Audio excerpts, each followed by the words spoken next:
and welcome to Find, Tell, Share, the Storytellers podcast. Stories for entrepreneurs and artists who share their stories as we discuss everything storytelling. I'm Jemma Rosenthal, and this is my co-host. I'm Chris Sissons. On today's show, we explore marketing automation, email copywriting, Yorkshire dialect, and writing and sketching. And this time, we're delighted to introduce our guest, Rob Drummond. Rob is an email copywriter and marketing automation consultant based in Sheffield. He runs Story Copywriters, where he helps coaches and consultants to attract a steady stream of ideal clients by telling their story. But I'm sure income as well comes with ideal clients. Hi, Hopefully. Rob. Hi, Jemma. Hi, Chris. Great to be here. Hello. Great to have you on the podcast. So I've been looking at your website and I see that you have a book called Simple Story Selling. So what made you come up with that title? Well, I think I've always been interested in storytelling as a kind of core facet of communication and how do we build trust. And, I think my work has kind of gone around in circles a little bit over the years. Like I started out as a web designer, which is how I met Chris. And then I've been in Google Ads. But like the question at the heart of my work really has been, how do we build trust authentically with people that we've just met who really could benefit from our services but don't yet trust us? And I think storytelling is one of the ways of doing that. So over the last 5-8 years or so, I've really been kind of exploring story. I mean, I don't think anyone can own story. It just is like something that humans do. I think we are natural storytellers. And on my journey to that, a friend and client recommended that I read Christopher Booker's epic tome, The 7 Basic Plots. And I really wanted to see, I'd say firstly that book, it impacted me quite a lot. But then I wanted to see, could I apply the 7 plots to business storytelling? Was there an application for people who are trying to build trust with an audience, come across authentically as their real selves? Could we apply some of these plots as a way of beating the blank screen? Because, when you go off to write a story and your story is a massive, messy thing, could we use this as a framework to kind of get going, but tell an archetypal story that communicates something authentically, but leverages the lessons of great literature? And that's really what I set out to do with the book. So the book is story selling because it is ultimately still about selling. It's about selling high-value products and services to people who really need those services, but where the sale is underpinned by trust and trust in you as a service provider. So story selling was kind of the theme, and I was like, I'm trying to make it as simple as possible. I'm trying to make it as foolproof as possible for busy business owners who, maybe don't want to master every element of storytelling, but need to grapple with the basics to get going, to build a bigger audience, to scale the impact that their work has on the world. Yeah. So what do you think it is about? I've got 2 questions from that because I also want to ask about the basic plots, the 7 basic plots. But first of all, what do you think it is about storytelling that builds trust? Well, I think we all have the picture reels rolling in our heads, and we actually navigate our lives through story. When I get home this evening, my wife will ask me what I did today. I'll say I was interviewed by a podcast, and inadvertently, we're always telling stories. We're always working from a mental narrative about how the world is and how the world works. So I think when we tell stories, you kind of take the reader or the listener out of the kind of logical world and into the realm of imagination. It's where emotions live. And really what we're doing is we're enabling the person who's listening to the story to imagine being on our shoes and feel our emotions. And it's by feeling those emotions that I think lays the foundation for trust. Obviously, you can communicate rationally with all of the arguments and the logic as to why someone should trust you, but until they feel that, by having been in your shoes, by having lived in the situations that you have been through and presumably you're, in some respects on the same path that they are on, and you face some of the same challenges, then I think story is the best way of doing that, because it does so at an emotional level. Mm-hmm. And I still think you want the rational arguments, the features and the benefits, but they don't belong at the point at which you first met someone, you're trying to build trust with them, you're trying to attract them deeper into your world. I think the other thing for me is that telling your story communicates your core values, so that if someone listens to your story, it has this kind of attraction and repulsion mechanism where the people who share your values go instantly recognize that you are what they have been searching for. Mm-hmm. And the people who don't share your values kind of go, well, yeah, that isn't really what I want. So it has the dual facet of attracting ideal clients who you really want to work with, who are a joy to work with, who pay you well. And it also repels the nightmare clients, which I think is equally important. Yeah, definitely, because you want to work with people. Well, most people want to work with people that they enjoy working with. So that's really important as well. So can you explain the 7 basic plots? I know it's from a book that you mentioned. Yes. So Christopher Booker wrote the 7 basic plots over about 30 years, and he analyzes all sorts of literature going back to the Epic of Gilgamesh, going back thousands of years to the beginning of written storytelling. And he asks, what patterns do they follow? Can they be categorized in a consistent way? And what he says is that there's 2 types of stories. There's an archetypal story. An archetypal story essentially never goes out of date because the lessons it teaches are evergreen. The other type of story is a stereotypical story. So if you were in Spain and you were to create, say, a television production about life in the Basque country, then that is based on a stereotype, and that will resonate to people in the Basque country who lived through that period of life. But it won't necessarily resonate to me, you, and Chris in Sheffield, because we won't understand the references to that particular culture. And he was trying to figure out, well, some of these stories have really lasted. Some of these stories are revered. Some of these stories are retold. So the story of Snow White is told dozens and lots and lots of different ways across a wide range of time. But it's the structure that causes it to have longevity. So he analyzes all of these stories, all of the stories that he considers plot archetypes, and he says, well, what are the commonalities? And essentially what he says is that they all follow this same pattern. They all follow the pattern that might be called the hero's journey, where you've got in an archetype story, you're more likely to have a single protagonist, and the story is about the internal change that protagonist goes from the start to the end. So you have the character arc where the character changes in some fundamental way, and the role of the story is to illustrate that change. And he kind of identified that all of these plots have the same pattern. So we have this sort of call or anticipation phase at the start. We have the dream phase where things seem to go quite well for the protagonist. We then have the nightmare stage where the wheels fall off the bus and things start to go wrong. We eventually that culminates in the climax or the final ordeal, and then eventually you have the resolution stage. And what he says is that he identified 7 plots, and some of them are going to escape me now, but he talks about rags to riches being one common type of plot. He talks about overcoming the monster being one type of plot. He talks about rebirth being one of the common types of plot. And what he says, he also talks about tragedy and comedy, which are quite broad. And he says, these tragedy and comedy in particular, has multiple kind of facets within it, but it still follows the same overall pattern. And what he says is that each of these plot types follows the same structure. It just kind of looks at the hero's journey from a different perspective.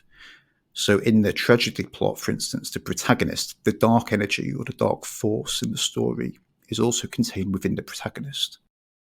So in the end, you don't get the happy ending because the protagonist dies. So in Macbeth obviously doesn't survive the story, but the Kingdom of Scotland returns to its natural state in the end, and that's where we get the resolution. but it's the same. It's the same lessons. It's the same structure.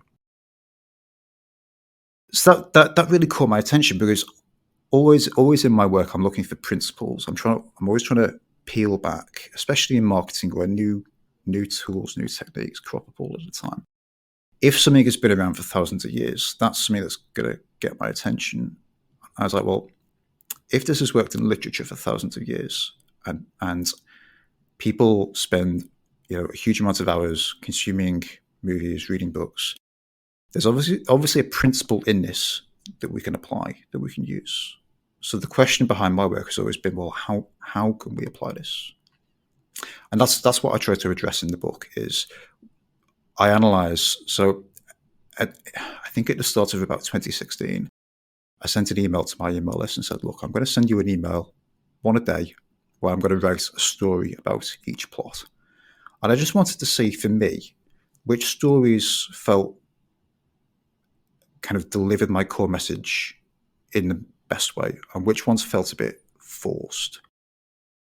So I got to like the tragedy plot, for instance, and I didn't actually have a personal story that I felt accurately reflected the tragedy plot. So I told a client story. I had a client at the time who taught mountain guides, and he had a lot of tragedy stories about people who have fallen off the faces of mountains. But in telling those stories, there's a warning. There's a warning to people who are thinking about becoming a mountain guide. So I told one of his stories. So I told an archetypal story each day for 7 days. And for me, there were definitely some plots that I felt were more usable from a business perspective than others. And in working through this with clients since, I've kind of reflected that most often we kind of gravitate to rebirth. So if you think about a rebirth plot, Scrooge is maybe the classic rebirth plot where partly through the story, Scrooge has to go and see the three ghosts, and he has this fundamental character change where he is taken out of this frozen state of darkness and reborn with new purpose and new life. And actually, I mostly work with coaches and consultants, and these coaches and consultants, their life trajectory hasn't all been happiness and joy. They've normally had this kind of central crisis, if you like. So the beauty of the rebirth plot is it allows you to explore this central crisis, but then it communicates to the reader how you've come out of it, how it's shaped your purpose going forwards. So it's very usable from a business perspective. There were some plots that I thought kind of are useful, but more in a supportive capacity. So the comedy plot, for instance, you can use quite well because the comedy plot's always about a misunderstanding about roles and a misunderstanding about people's real identities.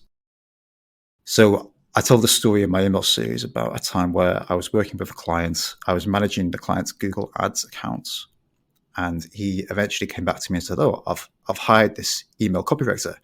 And I went back to him and I said, "You do understand that I do email copywriting?" And then the situation got worse. We had the nightmare stage where this copywriter eventually produced this email series, which is absolute garbage. And we had this eventual, climactic moment where he said, "Right, okay, Rob, I need you to come in and save me, write the emails." And eventually it resolved, but it was all about the misunderstanding about people's true identities. So you can use stuff like comedy. I think it plays more of a supporting role, because another question that I'm always asking is like, when people first come across you and your work, what story do you lead with? Because you only get to tell one story. You can't tell the whole thing. You only get to tell one slice. So that slice has to do the best job of reaching people at an emotional level. So it should be, if you're going to select a plot archetype, which I think is a good model, it's a good framework. I mean, ultimately, this is just it's almost a story selection framework. Which of those is the best one to select? And I'd say that often we're telling rags to riches stories, we're telling rebirth stories. Often later on in the customer journey, when people have been subscribed for a little bit, we might introduce an overcoming the monster story. Perhaps you had an old boss in the past who was out to get you, and you can tell an overcoming the monster story about that. You might introduce comedy, you might introduce tragedy. But yeah, that's kind of the gist of where I've been going with the work. But I've seen great results, both in terms of within my own business in terms of placing stories in key places, because you can kind of gauge this just in terms of the feedback that you get when you tell the story. Either if you're telling the story by email, what replies do you get to that email? And you can always ask for a reply to kind of gauge that. Possibly a better way of doing it is to jump on a podcast or to go to a networking meeting and try telling an overcoming the monster story, try telling a rebirth story, try telling a Rex Richards story. See which ones resonate with a live audience, and then automate that in an email sequence. Yeah, that's really good. Chris, do you have any thoughts around this topic around? Because I know you've told me about the 7 basic plots before. Have you got anything to add from what Rob has said? I've stumbled on Christopher Booker, the bookshop, a few years ago, and read it. Yeah, it's interesting. I tend to use the rebirth stories as little as possible. Not because I don't like it, but because I think it's a very powerful story, and I think when I'm not sure whether I differ from Rob on this or not. Rob can come back at me. The thing about the rebirth story is, like the tragedy, the protagonist makes a mistaken decision at the beginning of the story that seems to go well for a while, and then the wheel. But instead of the wheels falling off with the rebirth story, the protagonist goes into a state of stasis. Nothing happens for decades. It's just and a number of stories you get where somebody took up a job.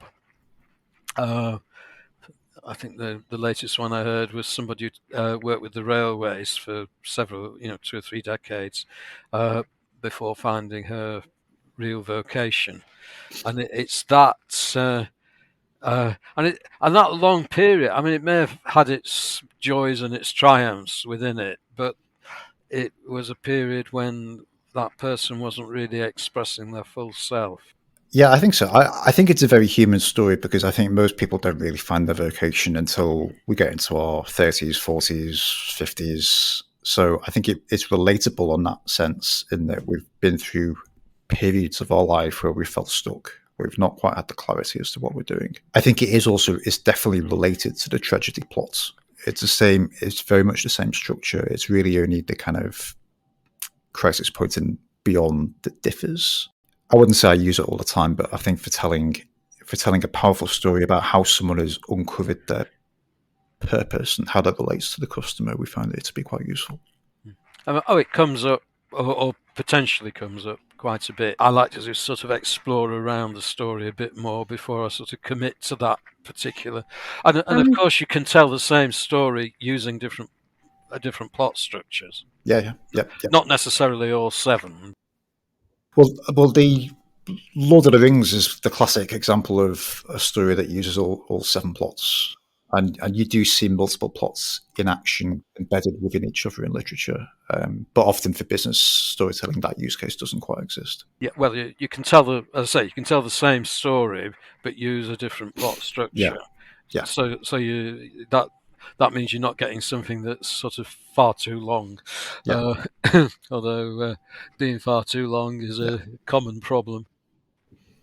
I'm trying to work out what plot lines I've used in the various books that I've been in, because I know Chris worked with me on The New Woman. So I had a chapter called Dancing with the Voice, and we sort of started off in that. I suppose you start off in the tragedy thing of like, oh, everything's going wrong. I thought I'd be further along in life than I am, that kind of mindset. And then it's like I get a call. It's like, will you do this performance for this thing? And it's like, oh, can I do it? Can I not do it? And then but then I jumped back in time to where the even more tragedies happening. So it kind of like, but then it gets to the end and it is a kind of rebirth thing in terms of I do the performance, it goes well. I found my voice, but I didn't. Yeah, it kind of like, because I was working as a dance teacher for quite a long time before I was putting my songs out there, and I was kind of putting songs here and there. I was doing a few performance singing, but mainly I was working in dance, which I love dancing. So it's always a confusing thing when people ask me, "Oh, you did dance teaching, you must love that." And I go, "Yeah, I do. I love it." And also, because my business is all centered around finding your voice. And when you you may be talented in one area, and that's kind of like where you might be working. And then people assume that that's your purpose because you're working in it. And then, so it's kind of like what I'm helping clients to do is finding their voice, as in what they feel passionate about in their whole self. So not just one aspect, where, you know, they might have been boxed into that just because of circumstances, which was the case for me as well. It's kind of like, okay, so if you feel like you're a songwriter and that's what you do, and you know that's who you are, then that's the path I'm now following, where I use my dancing, but I also do my songwriting, and coach others to do that as well. So I don't know how that fits into the No, it does. It does, because yeah. often our work isn't necessarily going to be what you might regard as your passion, and maybe there's an overlap between the two. Perhaps there's a kind of Venn diagram between your trade and what you do to get paid, and then there's an overlap between your voice and your passions, and hopefully they overlap to some degree. Oh yeah. You know, to some people, the overlap might be quite a lot. To some people, it kind of maybe just overlaps a slight bit. But I think, you know, you can still tell stories about the dancing, because telling the stories about the dancing allows you to explore the human contradictions of, yes, you enjoy it for these reasons, but it's maybe not part of your authentic voice in some other ways, and it allows you to kind of explore that. Yeah, I mean, it was so. I mean, the thing I most enjoyed about dance teaching was when the kids came up with their own ideas. So there's some stories that I could tell where I started the music, and then they were all at the back and they were supposed to be at the front, but then they ran to the front, and I went, yes, use that, do that. That looks great. Because it just brought the energy at the beginning. And I thought, yeah, that's a really good start, actually. But it was a mistake. It wasn't supposed to be at the start. But those are the kind of moments that I remember, because that's the creativity, and that's what I am passionate about. So even if someone said, oh, you're a singer-songwriter and that's what you do, that wouldn't even really actually say my purpose either, because I think my purpose is around the creative life force, that creativity, that joy, that spark. And however you can get that, that's what excites me, is when I can support, either doing it myself through my own work, or if I can support someone else to do that, and sort of they get these flashlights of, oh yeah, I could do that, or yeah, oh, I've got an idea for a song, and they start writing it, or oh yeah, I could do this move here and that works, and that's what I find joyful. So it is interesting, those contradictions, like you said, in some jobs or situations that we have where we enjoy certain parts of it, and it's trying to work out, why is it that I enjoy that part of it? What is it about that? Because even like when I was working in shops, which was nothing to do with performing, but there were still elements of the day where it was like, yeah, I'm really enjoying this. Why is it that I'm enjoying it? Oh, it's because I'm chatting with people and I'm asking them questions, and I enjoy working with people. So it's working out what part of the job do you enjoy and what don't you enjoy. And again, it's like following your bliss and following those parts that you do enjoy. I think very few people get to the point where their vocation is their kind of life's work, and it's very nice if you can get to that point. I mean, I read that Leo Tolstoy even wrote about this at length, where he lamented the fact that he was very poorly paid for what he did at the time, and a lot of his success came actually after his death. And he's written very eloquently about the the challenges of the artist to both produce work that is true to their heart, but then also be paid for it live in real time, not necessarily after you're dead. What's this guy's name? Tolstoy, War author and of Peace. War and Peace, Anna amongst other things. Karenina. Yeah. But yeah, he wrote some non-fiction as well. I think it might be an idea to go on to Rob's story. So yeah, into your story now, Rob. Off you go. So in 2009, I spent 6 months traveling in South America. And right at the end of my trip, I was traveling in Colombia with 2 friends that I'd met while I was there. And we were traveling to the city of Santa Marta on the Caribbean coast, where we were going to do a 3-day hike from the coast through low jungle to a place called the Lost City. It's called La Ciudad Perdida, which was a pre-Columbian civilization called the Tairona civilization. So you do this 3-day hike through the jungle. It's quite remote. You camp out on site at the former capital of this civilization, and then you hike back. This was right before I flew back. It was the grand finale of the trip. And I was traveling from Cartagena to Santa Marta on a bus with my 2 companions. Really hot day, really beautiful scenery outside. I'd relaxed. The bus was busy. There was children running around. I'd unclipped my belt and I'd spread my things out a bit. Halfway, we passed a city called Barranquilla, and a guard came on in kind of khaki uniform and said, "Oh, cambio, cambio, cambio, change buses." So everyone groans and then sort of panics to grab stuff. So we grabbed all our stuff. We got off the bus. Could see the bus driving away. I pat my tummy where my money belt usually is. So my money belt contains my passport, my credit cards, all of my money, basically my life, and it's not there. And in the hurry to get off, I realised I had this sinking feeling in the pit of my stomach that I've left it on the bus. I can see the bus travelling away. The next bus is here. We go and speak to the bus conductor, a young lady, and we explain to her in stuttering, broken Spanish what happened. And she says, "Sube, get on. We'll make some phone calls for you," all in Spanish. So I pause for a moment and weigh up. Should I try and chase this bus? Should I get on the bus to Santa Marta? We decide to get on the bus. This bus is cooler. It has more space.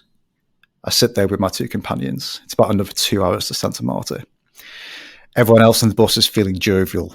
I'm just staring out the window, looking at the coastline going past, thinking that every second that passes, I'm travelling further and further away from my passports, away from my belt. And that when I get to Santa Marta, I'm going to have to just borrow some money off my friends, get a bus back to Bogota, go to the embassy, beg for a passport, hope that they give me a passport in time for my flight. And I'm sitting there, and there's some children on the bus. There's a lady at the back of the bus who's got a chicken in a cage. Everyone's talking in rapid fire Spanish. I don't want to talk to anyone. I don't even want to talk to my companions. The sun starts to go down, and the bus gets quieter and quieter as we approach the Santa Marta bus terminal. Eventually, we pull in at the terminal. Everyone else gets off. I say to my companions, "Right, guys, I think it's time to go." And the bus conductor comes up to me and she says, "Espera, por favor, wait." She disappears for a few minutes. The driver's switched off the engine at this point. She then reappears. She's got my money belt. I'm stunned. I give her the biggest hug you can imagine. And she says that they made some phone calls. Another bus company had searched the bus that I had been on, found my money belt, put it on another bus to Santa Marta, and they got it back to me that night. And while I was in South America, I heard all of these stories about people being robbed, especially in Colombia, people being robbed at gunpoint. But it made me reflect that, being robbed and receiving extreme levels of trust were never actually very far away. That's great. Oh, thank you. I'm assuming that's the end of the story. Yeah. So I actually had a similar thing happen to me the other day. I left some shopping on the bus and got off, left it, and I did manage to get it back. I was waiting. I had to go across the road and then wait. So immediately as you were telling the story, I was in your shoes. Absolutely. And because yours was like your money bag as well, it was just like, oh my God, I felt anxiety as you were saying it, and I was like, oh my God, what's going to happen? Yeah. So it's amazing how it does put you in, in the person's shoes. And that's the thing. I think it's quite a relatable story, because even if you've never been like traveling in Colombia, like we've all been on a bus and like left something valuable on a bus and had to face the consequences of it, and then you decide what to do. So the pressure is put on you as the kind of protagonist, and then you're forced into a decision, and you have to live by the consequences. It happens of less that as you decision. get older, because you become more paranoid. I was pretty paranoid in South America. I mean, I was really careful. I think, well, just a couple of things about the story. I'm trying to work out which of the 7 basic story types it is. My vote is for comedy. Yes, it's. I would say so. I'm not sure it actually is a plot archetype as such. Well, the plot comedy archetypes never are kind is. of, I would say, yeah. I mean, it focuses around the mistake and the decision points, and then what I did as a result of that, and putting my faith in someone else to hold my trip together, basically. Put your faith in it. You didn't really expect the money belt to come back. Well, no, I didn't expect it to come back, but we did get on the bus. It's that that was the decision points. Balance. But the other thing I wanted to highlight about the story, or 2 things, is your use of emotion and detail. And in terms of emotion, I mean, for example, you talk about that sinking feeling when you realise it had gone away. We all know that in the pit of your stomach. The lead feeling, where the penny of realization drops. Staring out of the window, not communicating with the people around you, and then the response when she says wait, the engine switches off. That's possibly a detail. and then she produces the money belt and you hug her. That's another expression of emotion. So that there's a thread of emotion going through the story, and I think the detail is also important, because this is taking place in Colombia, where none of us have been. So it helps the story just a little bit to evoke what it's like. Now, I don't know how many times you've been on a bus in Sheffield, Jemma, and had a woman in the back with a chicken in a cage. Presumably, it's an everyday event in Colombia. Who knows? But that just, you don't need a colossal amount of detail to evoke the place, but you need some.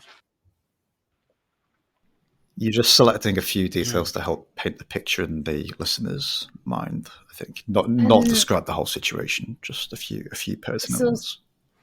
It's also, the fact that you had to communicate in Spanish, and then they were communicating in Spanish. I don't know how much Spanish you know, but obviously that makes you think, oh God, it's an even more anxiety-producing situation, because you're not in your own language. You know what I mean? You're not, and then you're in a different country as well. So even though if it happened here, you'd still feel those emotions. It would be a different quite be as story, or maybe not even a story, because the language barrier builds the tension in the story, doesn't it? Yeah. Well, it's the fact that I'm in a remote place, and then if I was elaborating on the story, it would probably add to the kind of degree of internal conflict afterwards, because I was kind of reflecting, like, have I communicated this properly to her? Like, she said she was going to make some phone calls. At no point did I actually see her on the phone, but she clearly did. I just didn't see it. But I could elaborate on that. I could elaborate on how she was just sitting there chatting to other passengers. Yeah, it's giving me an idea, because I'm like, I do now. I can see that what happened to me the other day is actually a story, because it led me to go to.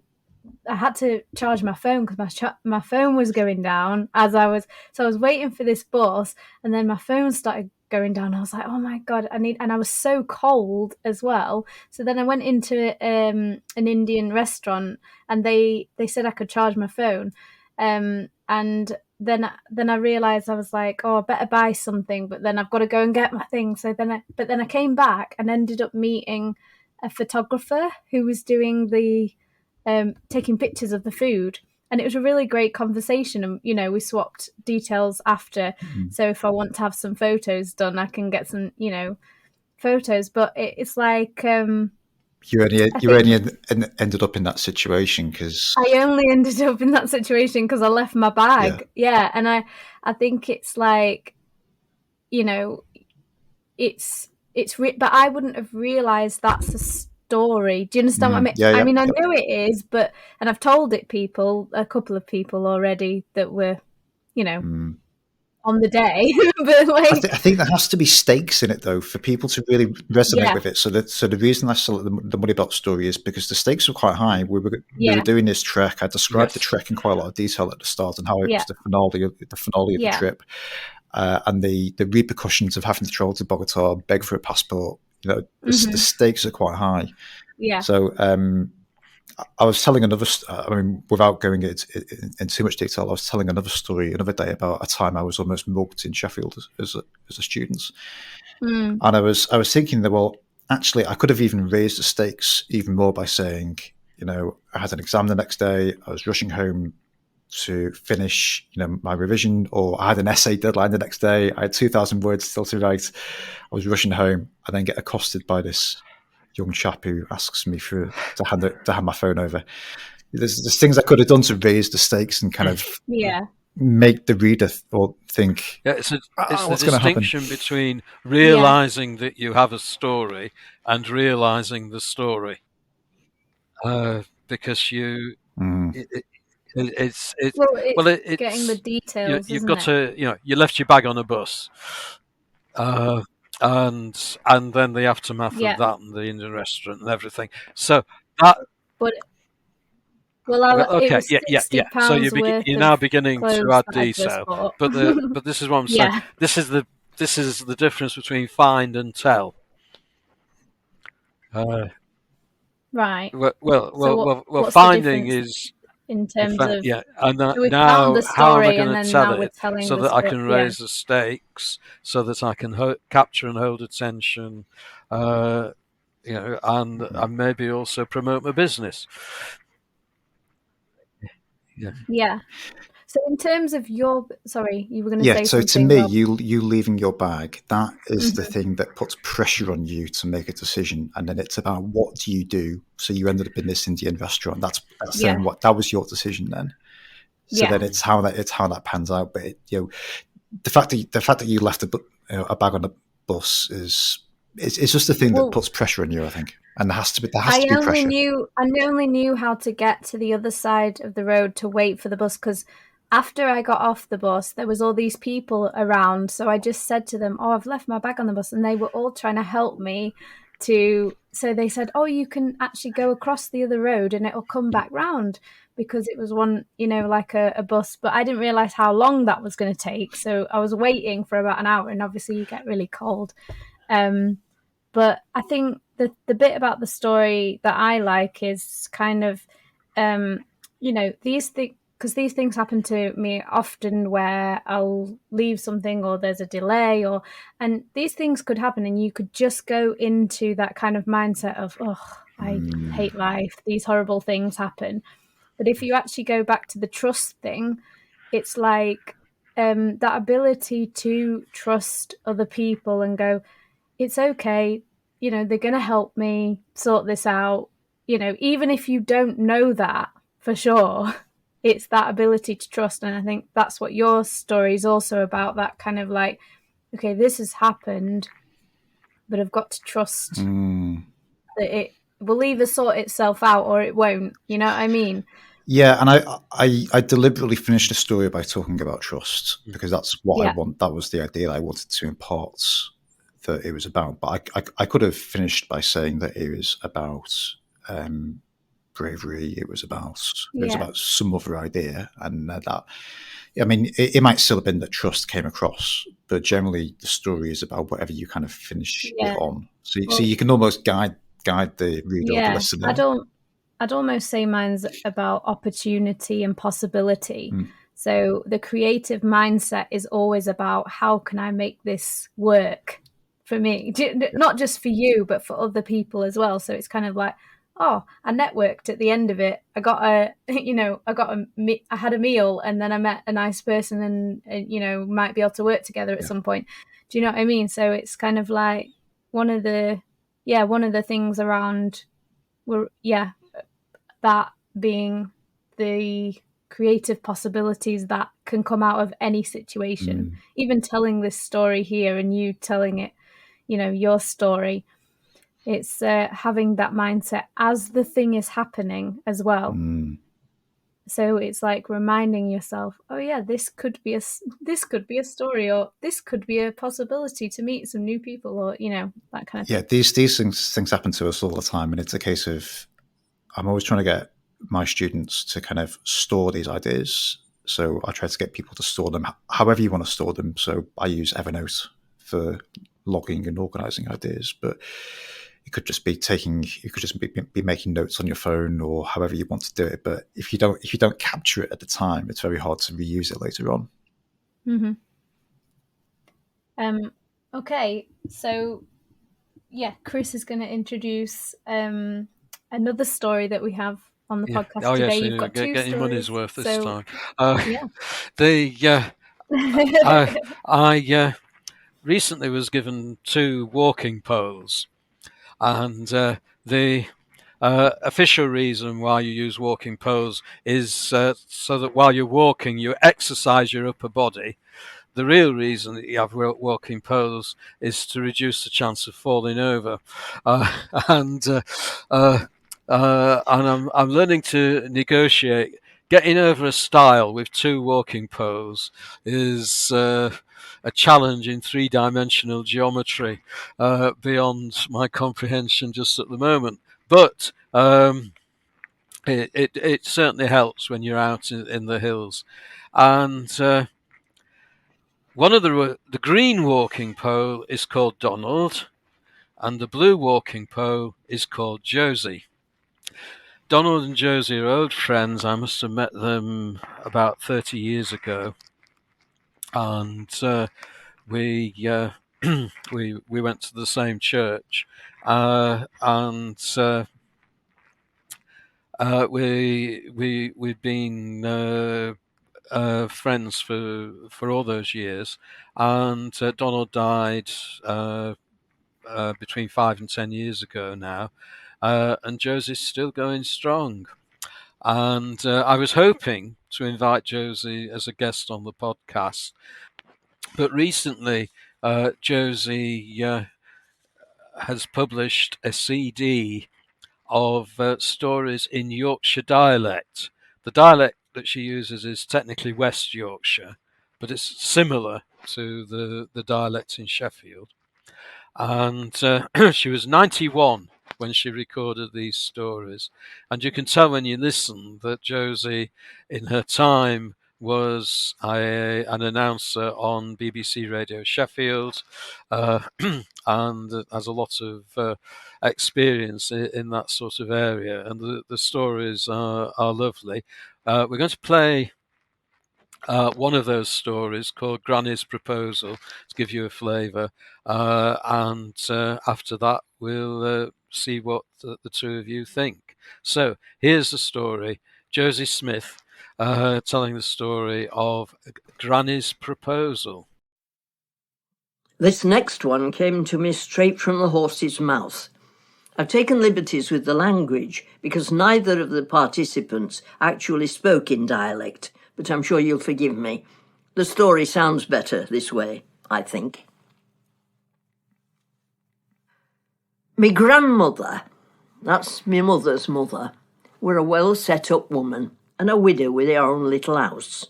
And she were a good cook and all. There were not much wrong with her except her blood pressure and what she called her various veins. But one year, her knees were playing up a bit with sciatics.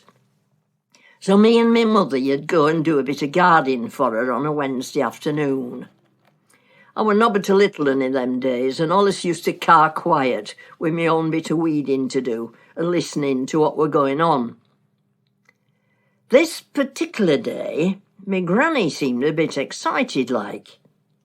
And when they'd gone over alt family news and my mother had finished cutting grass, they stopped for a cup of tea and a glass of milk for me with one of my granny's ginger biscuits.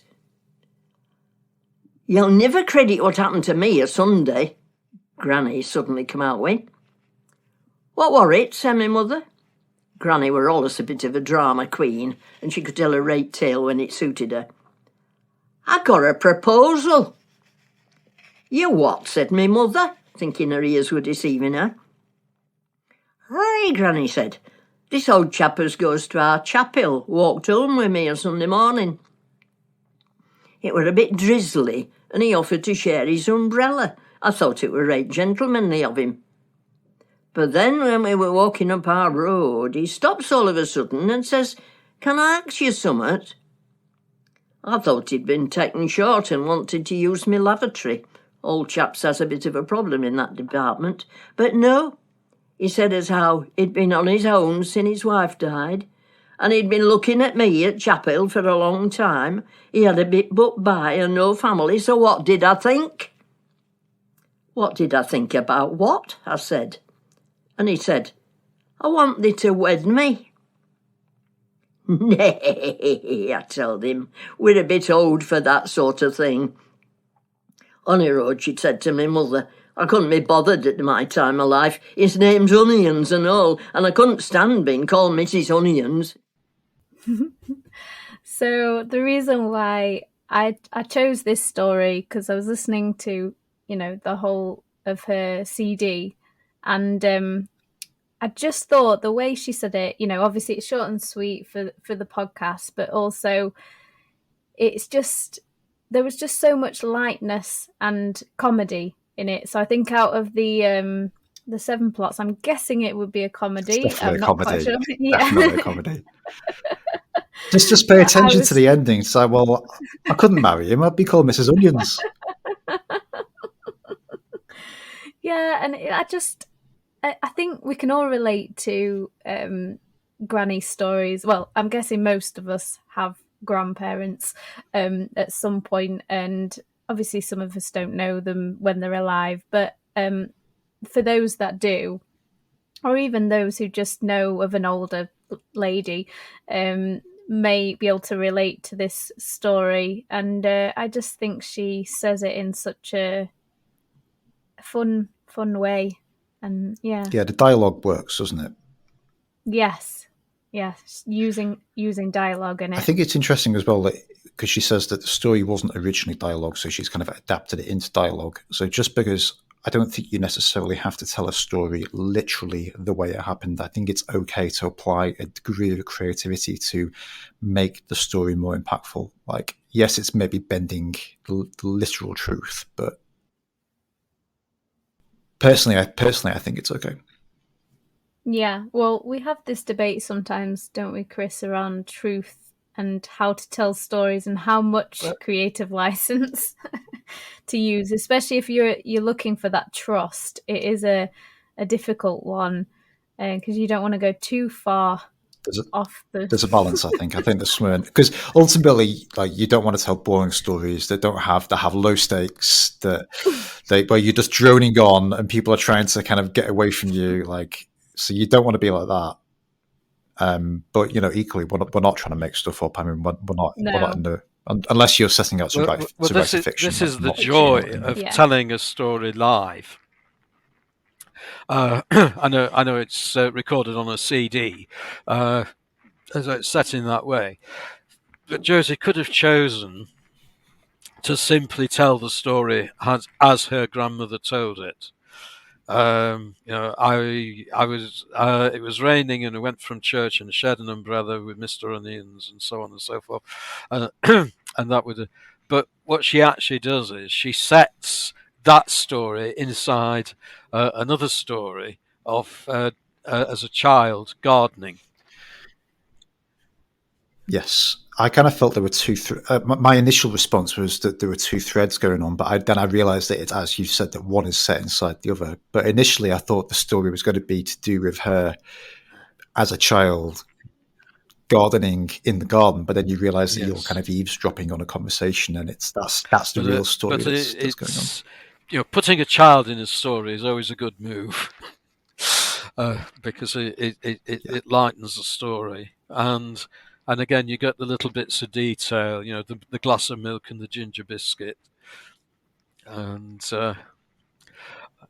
you can hear Granny going on about old men's waterworks, and I thought he just needed to use the lavatory when he stopped. Yeah. I think on. the story could potentially be split into two. Like, you could tell a story about working in Granny's garden and elaborate on the ginger cookie and have some kind of story that branches off that way. And you could tell the story about Granny's proposal separately. Like, it would theoretically, I mean, it's fine the way it was told, but like, it would be possible to split those into two separate things. In a way, they are two separate things, and this is one of the ways in which you move from finding stories to telling stories. Because sometimes you've got two stories, and at first you don't realise that they're linked, and then suddenly you see, oh, actually, when you put them together, you've got something that's more than the two parts. I think it depends on how you're telling the story as well. Like, if you're recording a CD of anecdotes from your life, then I think the way that was told was absolutely fine. But if I had a client who was telling a story to place in a business communication, it would be quite a big red flag. I'd say, look, we need to just pick one of these and just focus on one. So I think it perhaps depends on the output that you've got in mind. I think that raises another question, which is what's the difference between a story told for entertainment purposes and a story that's told for selling purposes? And they both need work. They both need to be told in a, it's not just about, the sort of raw story you might tell your wife when you get home after a day out, about something that happened in the day out. They're both stories that are being worked on, but they're worked on in different ways for different purposes. And they both should entertain. That's the first rule of all good storytelling, I think. Would one of the differences be that a story for selling needs to have almost a call for action at the end? So something that, not always, but often it might be that you want to link it to something that you do. Yeah, normally you're trying to lead to a single idea. You're trying to lead people to a single idea, and that single idea could connect to a call to action, or it might not. It might be that you're just setting the groundwork for a call to action that's going to come later. Yeah, because you don't always want to be selling something at the end, because then people don't always like that. There's different schools of thought on this. So some people that I know who send regular emails and tell stories will literally put a call to action at the end of every email. Perry Marshall being one at the moment that I subscribe to. My school of thought is more to have regular communications, but then to have a specific promotional window where you have a period of time where you're promoting a particular offer, and then that window closes. It has a deadline, it has scarcity around it, and then it's closed for a while. It's like the train leaving the station. People run to get on trains before the train departs, and then the train departs, and you have to wait for the next one. So that's more my preferred approach. But I've seen people do it both ways. So yeah. So I think we're going on to the end part of the my section, and then we'll finish the podcast. But if you've been listening so far, thank you. And this bit is going to be about how we can create our stories. So as a Christmas present this year, I got a sketchbook challenge book, and it has little ideas each day that you can do for sketching. So you can just do things like patterns, or you get an object and you draw it. But the idea is that you create a habit. So they talk about in the book, I'll see if I can get the link for the book under the podcast. But the idea is that you do a little bit every day. It doesn't have to be a full picture, a full, creation of art. It's just about practice and about putting pen to paper, or, paintbrush to paper. And this got me thinking about also writing, or if you're doing, speaking and storytelling, and how do you create that practice for yourself? So I know for me, I've read Julia Cameron's books and The Artist's Way. And one of her ideas is that you do morning pages, which is just getting it out on the page. It doesn't have to be a story. It doesn't even have to make sense. It can just be about the fact that, I've got some washing to do today and I need to put the trash out or something. Like, it can literally be that, and it's raining outside and, feeling a bit cold today. It can just be whatever's going on. But I found this practice really helpful to just gain clarity around just life in general. And then when I do come to write a story or speak, it just, I don't know, there's just something that it allows you to be more creative, because you've already done that practice every single day. And it's the same with the songwriting as well. If I just go to the piano, daily, or it doesn't have to be the piano, it could just be that I sing daily, I do some scales or something, the best I can. It doesn't have to be daily. It could be, 3 times a week or even once a week, but it's just getting that regular practice in.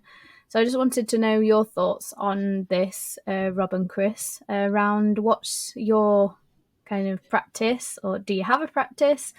And what are your thoughts around that idea of just doing it daily or weekly or whatever, to just get stuff out?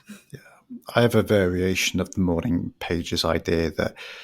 So I've tried that and I found that it doesn't actually work that well for me. But what I do instead is I maintain a day-a-page diary that's an A5 diary.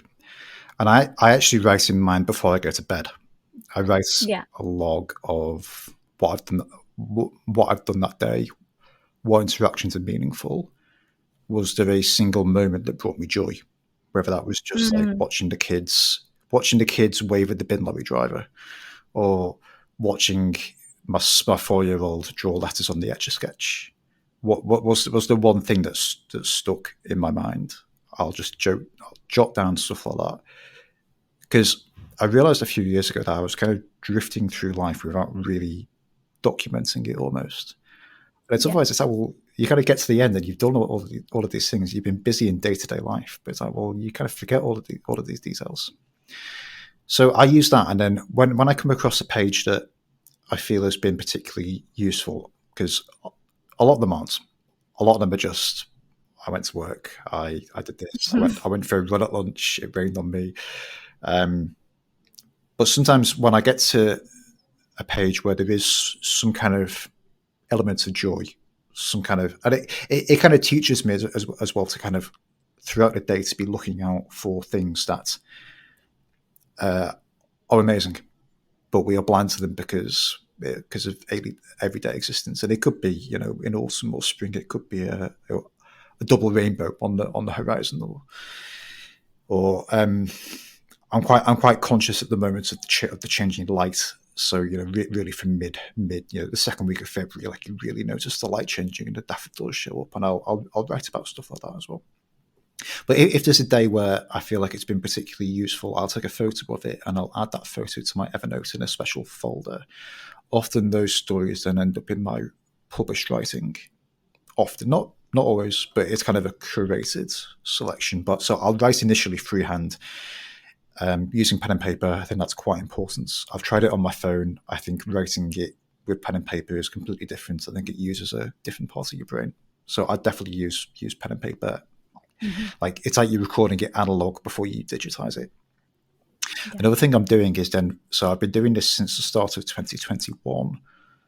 So I'm now going to go through all of my phone photos and print out, say, 30-ish photos of certain moments throughout the year and staple them into the diary so that I can then reflect back on it later on, and it becomes a work of art in some respects that hopefully will bring me or family members joy or insight years into the future. So that's a project that I'm working on.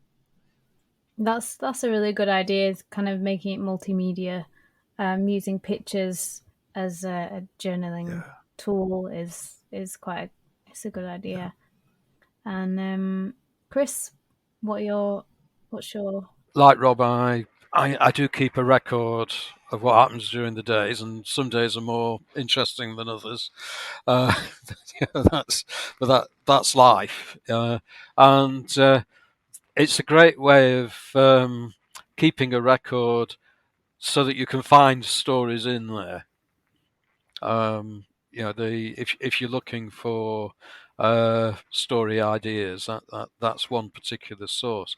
The other thing that I do is walk, and that helps in two ways, at least. We'll leave aside all the health benefits and all of that sort of thing, but in terms of storytelling and creativity, first of all, it's an opportunity to mull over stuff that's on my mind, whatever it is I'm trying to develop. I think it's the rhythm of walking somehow helps to pull the threads together and into something that's workable. I find that being in the shower does that as well. Even just going for a pee can do it, you know. All the ideas come at 4 a.m. when you really should be asleep, but instead you get this like mental download and you have to write it down. And my wife's like, "Well, the purpose of a notebook is to help you forget."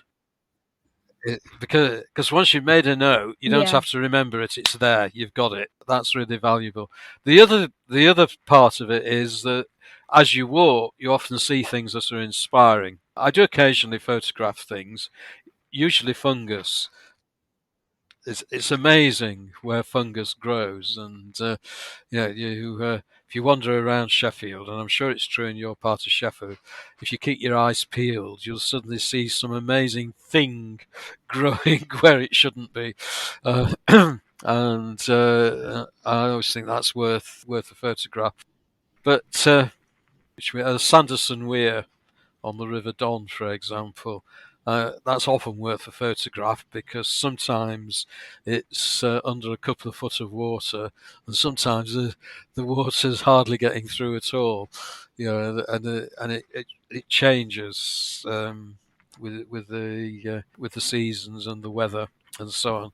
So those are a couple of the things that I do, and I think it's worth mentioning Megan Macedo, who is a great storyteller. I think Rob might remember her. She calls this process. It's your process. It's your creative process, and it's really important to get hold of what your process is so that you can practice it.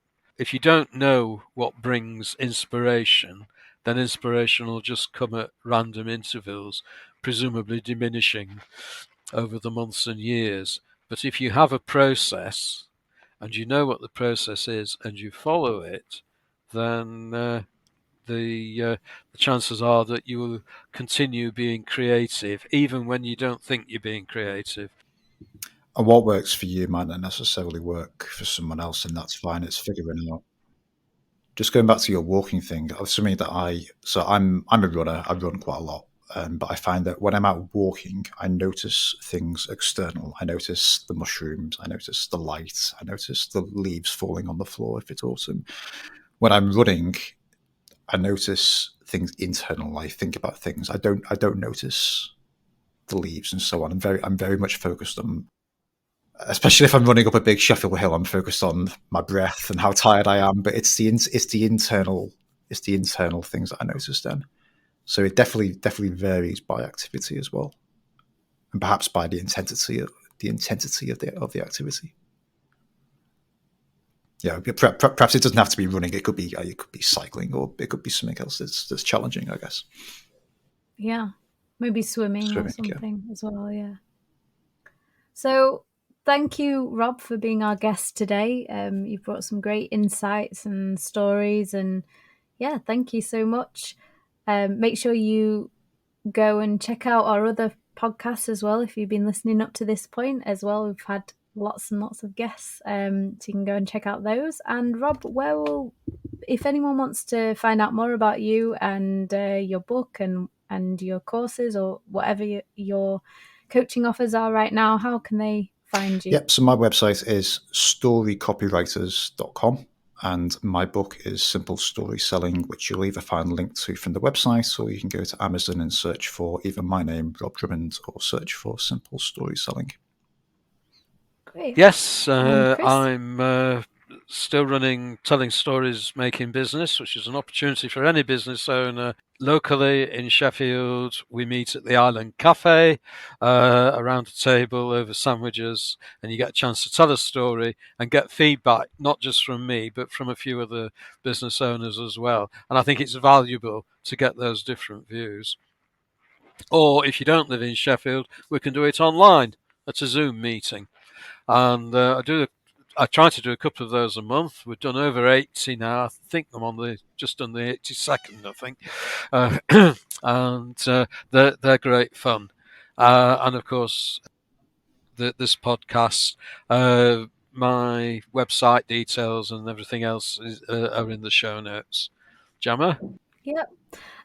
Thank you. So, yeah, you can find me on Spotify, iTunes, Amazon Music, YouTube, and I also do Finding Your Voice sessions. You can do that one-on-one or in groups, and various gigs I'm around as well. So just if you follow me on the social medias, Jemma Rosenthal and at creativehearts.coach, and you'll find the various different events coming up.